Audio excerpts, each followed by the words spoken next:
The wind swept across the empty fields, rattling the old windmill that hadn't worked in years. Snow clung to patches of dead grass, covering the wide open land. No cars passed on the dirt road leading to the farmhouse. No lights shone inside. The house sat quiet, forgotten, much like the dog lying on the porch. Lucky's fur, once golden, was now streaked with gray. His left eye was cloudy, and his right wasn't much better. He curled up tight, trying to stay warm. The boards beneath him creaked, but he barely reacted. His ears twitched at the sound of the wind, but he didn't lift his head. There was nothing to wait for anymore. John Sutherland died almost a year ago, right there in that farmhouse. He passed the way a lot of farmers did, quietly, with only the land and his old dog to witness it. When John's family came for the funeral, they stayed long enough to take a few things. They left Lucky behind. John's family had owned the land for generations. Acres of open fields stretched out in every direction. The closest neighbor was over 5 miles away. In the summer, it felt peaceful. In the winter, it felt isolated. John liked it that way. He used to say the land was all he needed. And Lucky. Lucky had been with him since he was a pup, following John everywhere. But time caught up with both of them. Lucky's legs hurt now. His joints were stiff. He didn't bark much anymore. Not because he didn't want to, but because no one was around to hear it. After John died, the land was sold to a big company. People said they were going to build something, maybe a factory, maybe something else. John's family took the money and left. Workers from the company came and went, but by winter, no one was around. The snow came, and Lucky was the only one left. The farmhouse sat like an empty shell, dark and cold. Lucky wandered at first, looking for John, whining at the door when no one answered. Days turned to weeks. He waited by the gate each morning, watching the road, but cars kept driving by. Eventually, Lucky stopped waiting. Now he spent his days on the porch. The wind cut through his fur. He lay by the front door because it still smelled faintly of John. That scent was fading, but Lucky stayed close to it. One afternoon, as snow began to fall, Lucky lifted his head. A faint noise carried through the air. His ear twitched. It wasn't a car. It was softer. Footsteps. They crunched along the edge of the property. Lucky pushed himself up slowly, groaning as his legs struggled. He squinted toward the sound, his eyes barely making out the shape coming closer. A cat. Lucky lowered his head again. It wasn't John. Just another stray, he thought. The cat stopped at the bottom of the steps, staring up at him with green eyes. Its fur was thin, orange and white, and it looked just as cold and hungry as Lucky. He also had a tag where his fading name was written. They stared at each other for a long time. Then Milo stepped forward, climbing onto the porch. Lucky growled softly but didn't have the energy to chase it off. Milo ignored him, curling up near the door, just out of reach. Lucky watched it for a moment before closing his eyes again. For the first time in months, he wasn't alone. The cat returned the next day, and the day after. At first, Lucky didn't care. The cat didn't belong to John. But as the days passed, Lucky found himself watching for that orange figure, hoping to see it appear. The cat never came too close, but always stayed nearby. It curled up in the same spot each night. Lucky didn't know why the cat stayed, but he was glad it did. Lucky knew that he couldn't stay on the porch forever. As the first real snowstorm of the season rolled in, he limped down the steps, his legs aching with every move. His nose twitched, picking up faint traces of hay from the barn. John used to store feed there, and on the coldest nights, Lucky would follow him inside, curling up near the bales while John worked late. He made his way slowly, Milo following close behind. The barn creaked when he pushed his head against the door, but it swung open just enough for the two of them to slip inside. It smelled faintly of old leather, rust, and the faint memory of John. Lucky sank into a pile of scattered hay, and Milo curled beside him, the small cat's warmth pressed against his side. The barn wasn't perfect. Snow slipped in through cracks in the walls, and the wind howled louder here than on the porch. But it was shelter. Lucky lay down slowly, his body sinking into the hay with a tired sigh. Milo padded around the space, his small paws silent as he inspected their new home, finally curling into the curve of Lucky's belly. As days passed, Lucky found what little remained of John's supplies, torn feed bags gnawed by mice, stale but edible. He pawed at the sacks until they split, eating sparingly. It wasn't much, but it kept him going. Milo, on the other hand, slipped in and out of the barn hunting whatever he could. Sometimes he returned with a rabbit or mouse, eating near Lucky. More than once he left pieces behind, nudging them toward the old dog. Lucky, too tired to argue, accepted the offering.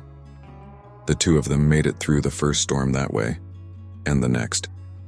Though the farmhouse sat dark and empty, the barn became their refuge. Winter dragged on. The snow kept falling. The farmhouse stood quiet. But on the barn, two old strays kept each other warm through the long winter. Neither of them knew that by spring everything would change. Finally, spring had arrived.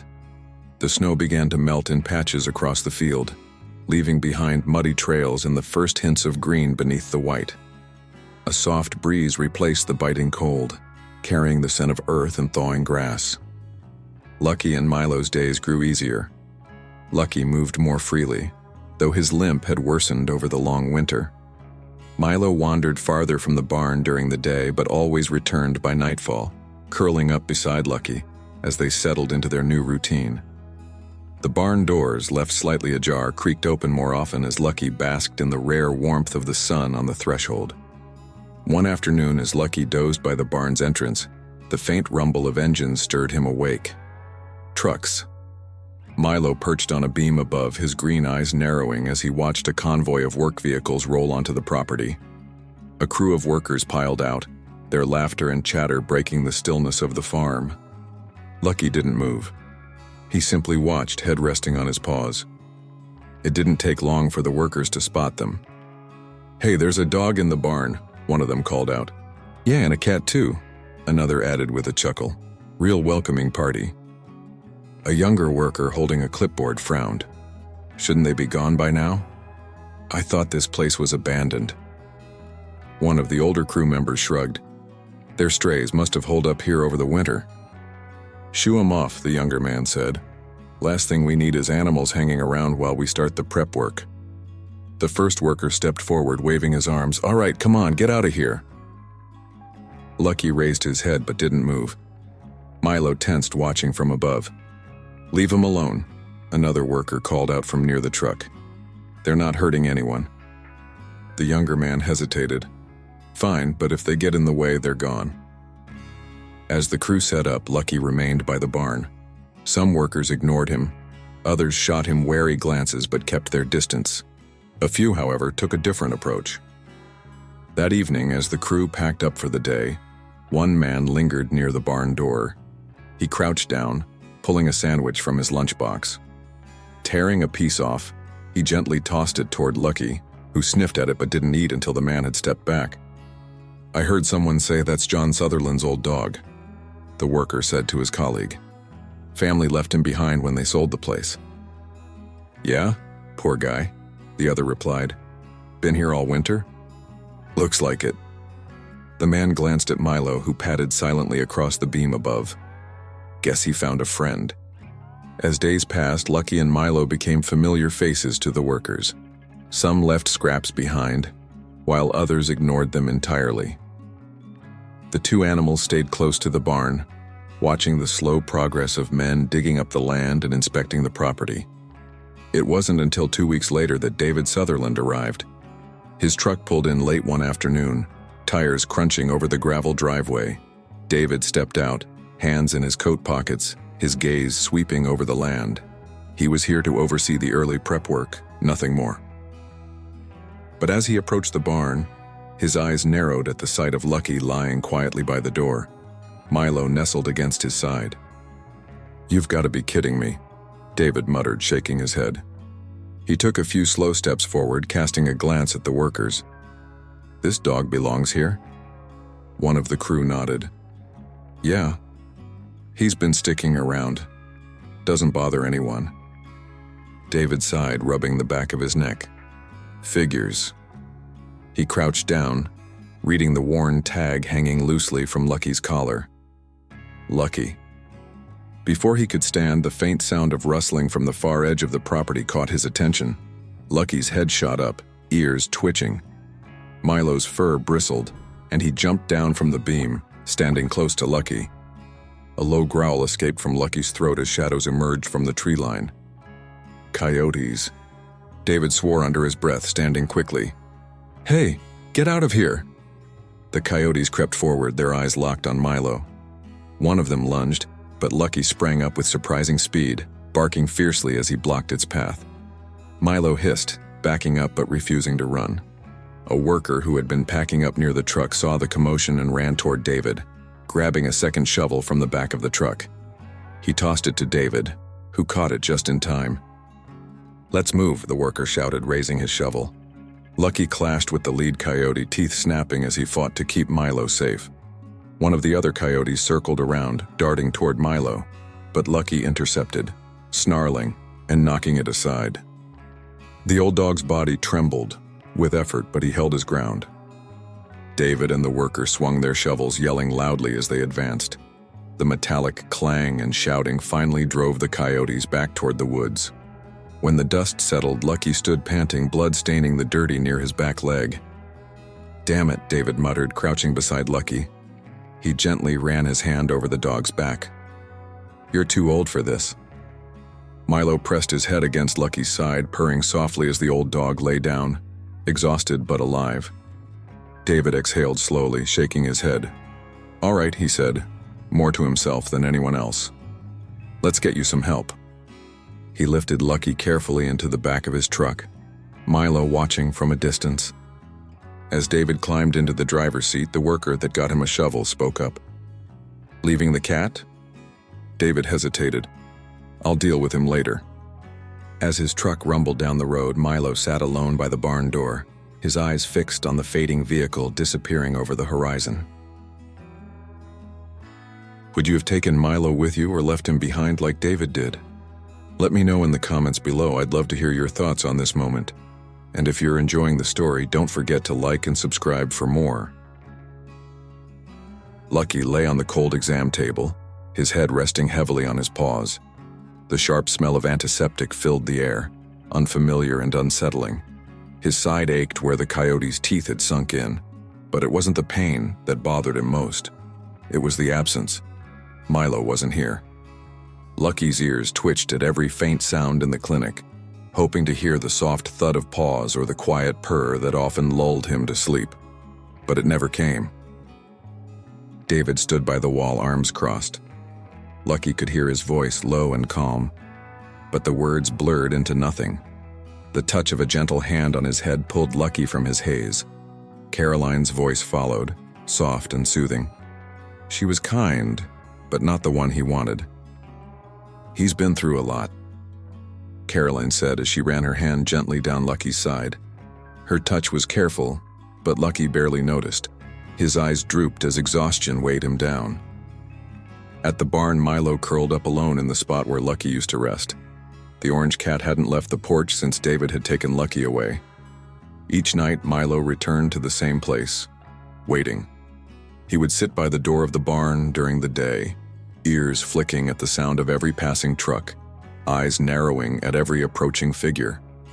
When it wasn't Lucky, Milo lowered his head and went back to sleep, his body curled tightly against the hay. David stopped by the barn after visiting the clinic one evening. Milo lifted his head as the truck pulled in, ears perking up. When he saw David step out alone, his tail flicked in mild annoyance, but he didn't leave. David sat on the porch steps, and after a long pause, Milo crept toward him, rubbing his side against David's knee. He's not coming back tonight, David muttered, scratching behind Milo's ear. Milo purred faintly, but stayed by his side until David left. The next morning, Milo was back in his spot by the barn door, waiting. Days passed. Each time David visited, Milo was there. The bond between the cat and the absent dog felt heavy in the air. Finally, After another evening spent sitting silently with Milo, David sighed and scooped him up. "You're not going to stop waiting, huh?" David muttered, tucking Milo into his jacket. Milo pressed his face into the fabric, purring softly, as if he already knew where they were going. When David pulled into Caroline's driveway, Milo scrambled out of the truck the moment the door opened. He darted toward the barn, his sharp eyes scanning for the familiar shape of his friend. Inside, Lucky lay quietly, head resting on his paws. When Milo padded up beside him, Lucky's tail thumped against the floor, slow but steady. Milo curled against his side without hesitation, and Lucky exhaled, his body finally relaxing. Caroline watched from the doorway, her arms crossed but a small smile tugging at her lips. David stood beside her, rubbing the back of his neck. "He waited for him every day," David said quietly, eyes lingering on the pair. "I figured they'd want to be together." Caroline nodded. In the weeks that followed, Lucky grew stronger, but it was Milo who rarely left his side. David found himself visiting more often than he expected. At first, he told himself he was just checking on Lucky's recovery, but each time he arrived, he found Milo perched on the porch or curled in the barn, as if waiting for David too. One afternoon, David sat with Lucky on the grass while Milo stretched out beside them. Caroline leaned against the porch railing, sipping her coffee. "You know," she teased, "for someone who claims not to like pets, you're here a lot." David scratched behind Milo's ear, the cat leaning heavily into his touch. "Just making sure that you're taking good care of them," he teased. "They seem more than all right," Caroline said with a laugh. "Maybe they're keeping an eye on you now, like I am," she teased back. Lucky nudged David's hand with his nose as if agreeing. Milo curled his tail around David's leg, his purring louder than ever. David didn't answer, but he stayed longer that day. As the sun began to set, Milo climbed into David's lap, and Lucky rested his head on David's boot.